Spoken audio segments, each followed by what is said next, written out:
Baik, Assalamualaikum warahmatullahi wabarakatuh. Salam sejahtera bagi kita semua. Salam, Om Swastiastu, Namo Buddhaya, Salam Kebajikan. Perkenalkan, nama saya Adriman Zaid dari kelas 19 3C01 dengan NIM 192000132. Sebelumnya, saya mengucapkan terima kasih banyak kepada Bapak Nanang Litwan selaku dosen pengampu mata kuliah karakter building. Baik, judul dari artikel yang saya buat adalah ekosistem lautan. Menjaga stabilitas keanekaragaman hayati perlu dilakukan sedari dini, karena ekosistem di dalam perairan laut juga sangat mendukung kegiatan budidaya, di mana ekosistem yang baik akan memberikan kesempatan hidup yang baik juga bagi biota budidaya. Semakin terjaganya ekosistem, semakin besar juga kesempatan makhluk hidup untuk berkembang biak di dalam suatu ekosistem tersebut. Ekosistem yang terjaga akan sangat menguntungkan bagi seluruh makhluk hidup di dalamnya, baik manusia ataupun biota lainnya. Indonesia merupakan salah satu negara dengan luas laut terbesar di dunia.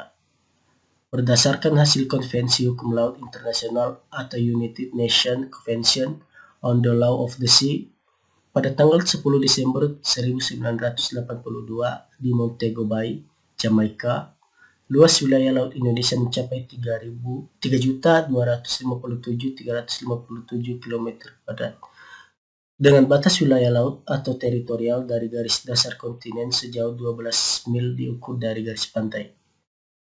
Dengan wilayah laut seluas ini, Indonesia disebut dengan negara maritim. Perairan laut Indonesia kaya akan berbagai biota laut, baik flora maupun fauna, seperti terumbu karang dan masih banyak lagi kehidupan di dalamnya. Melimpahnya kekayaan berbagai jenis biodiversitas berpotensi menjaga keseimbangan ekosistem alami maupun sebagai sumber daya hayati yang dapat dimanfaatkan bagi kehidupan. Ada begitu banyak permasalahan yang terjadi di ekosistem lautan, khususnya negara Indonesia, dan antaranya sebagai berikut.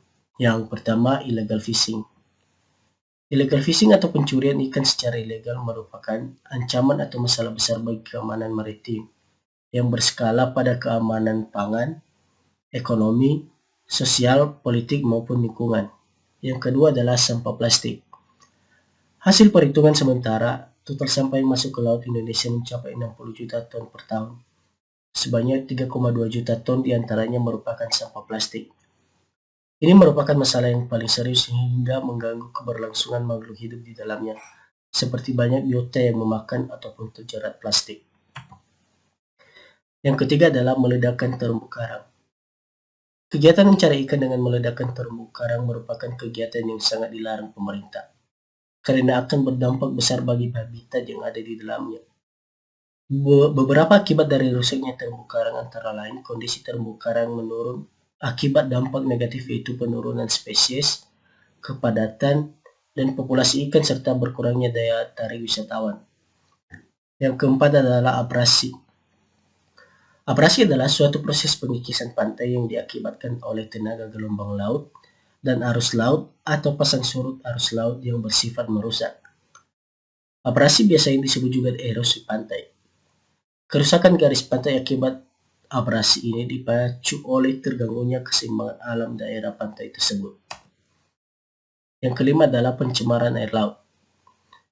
Pencemaran air laut adalah masuknya atau dimasukkannya makhluk hidup, zat energi atau komponen lain ke dalam lingkungan laut oleh kegiatan manusia sehingga kualitasnya turun sampai ke tingkat tertentu.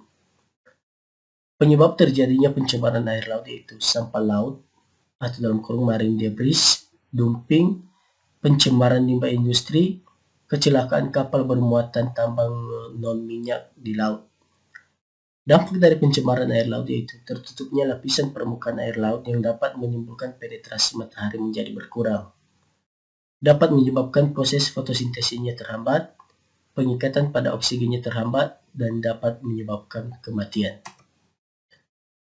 Dalam menyelesaikan masalah yang terus muncul dalam ekosistem lautan, pemerintah menggandeng semua pihak yang terkait untuk menguatkan peraturan mengenai hal ini.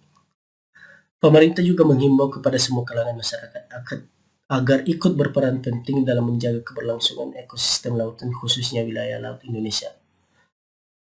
Peran masyarakat dalam membantu pemerintah juga sangat dibutuhkan sehingga program yang telah disusun dapat berjalan dengan baik.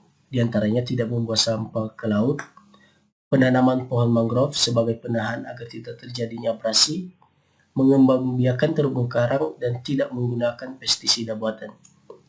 Semakin kita berkontribusi dalam menjaga ekosistem lautan, maka semakin kita menyelamatkan kehidupan biota laut dan Indonesia. Kesimpulan, penyebab kerusakan ekosistem lautan Indonesia adalah aktivitas-aktivitas manusia yang tidak peduli atau kurang memperhatikan kelestarian alam serta tidak menjaga keindahan alam laut. Untuk itu, mari kita lebih mengindahkan dan meningkatkan pendayagunaan potensi laut agar keberlangsungan kehidupan makhluk di dalamnya terjaga. Demikian presentasi dari saya.